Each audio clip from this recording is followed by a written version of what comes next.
अस्सलाम वालेकुम नाज़रीन। आपके स्पर्म जिंदा हैं या मर चुके हैं, नेक्रोस्पर्मिया का सच आज आप पर खुलेगा। अगर आपकी रिपोर्ट में डेड स्पर्म लिखे हैं, घबराएं मत, इसका इलाज पॉसिबल है। बहुत मर्दों का स्पर्म काउंट नॉर्मल होता है, लेकिन एक प्रॉब्लम उनकी फर्टिलिटी ख़त्म कर देती है, वो है नेक्रोस्पर्मिया। अगर स्पर्म जिंदा ना हो तो क्या प्रेगनेंसी पॉसिबल है? आज मैं इस टॉपिक पे आपसे बात करूंगी। आपने कभी सोचा है कि स्पर्म का जिंदा रहना प्रेगनेंसी के लिए कितना ज़रूरी है? नेक्रोस्पर्मिया में स्पर्म जिंदा ही नहीं होते। व्यूअर्स, पहले तो आपको ये जानना बहुत ज़रूरी है कि नेक्रोस्पर्मिया है क्या। नेक्रोस्पर्मिया एक रेयर सीमन डिसऑर्डर है जिसमें सीमन के अंदर ज़्यादातर तमाम स्पर्म डेड होते हैं। नॉर्मल सीमन में हेल्दी स्पर्म लाइव होते हैं जो एग तक पहुंचकर फर्टिलाइजेशन करते हैं, लेकिन नेक्रोस्पर्मिया में स्पर्म की मोर्टेलिटी, मूवमेंट और ज़िंदा रहने की ताकत ख़त्म हो जाती है। नेक्रोस्पर्मिया की मुख्तलिफ वजूहात हैं जिसके बारे में बात करते हैं। मुख्तलिफ किस्म के स्वेर किस्म के जो इन्फेक्शंस हो जाते हैं, जिसमें सुजाक शामिल है, सिफिलिस है, इसकी वजह से भी ये प्रॉब्लम हो सकती हैं।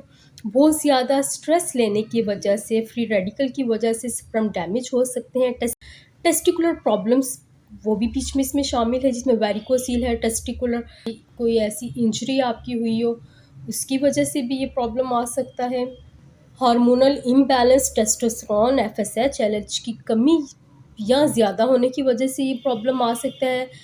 इसके अलावा आपका लाइफस्टाइल अगर ठीक ना हो, यानी कि बहुत ज़्यादा smoking, alcohol, drugs, obesity, stress का होना, प्रोलॉन्ग ऑब्स्टिनेंस यानी सीमन ज़्यादा टाइम स्टोर होने की वजह से स्पर्म की डेथ हो जाना, हीट, टेस्टिकल्स का ज़्यादा गर्म रहना, टाइट अंडरवेयर का इस्तेमाल या बहुत ज़्यादा गर्म माहौल में काम करना।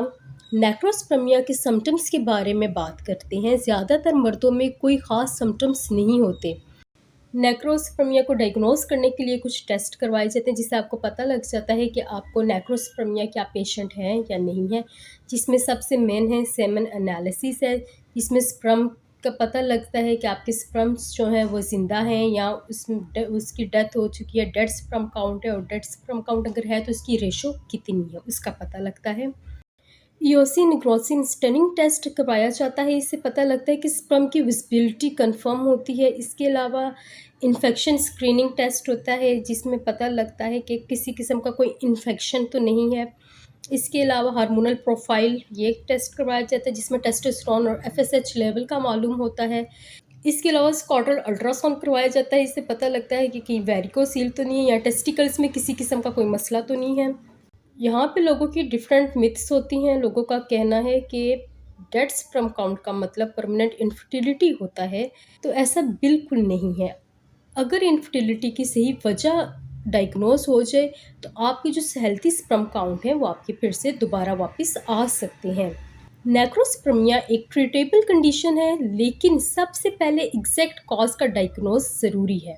प्रॉपर इलाज से स्पर्म की क्वालिटी और फर्टिलिटी दोनों इम्प्रूव किए जा सकते हैं। ये एक ऐसी कंडीशन है जिसमें सीमन में स्पर्म्स होते तो हैं, लेकिन वो मूव नहीं करते क्योंकि वो डेड होते हैं। हर्बल मेडिसिन के यूज़ से नेक्रोस्पर्मिया से हमेशा के लिए आपकी जान छूट सकती है। आज ही हादी दवाखाना तशरीफ़ लाएं या स्क्रीन पर दिए गए नंबर्स पर रब्ता करें और नेक्रोस्पर्मिया से हमेशा के लिए छुटकारा हासिल करें।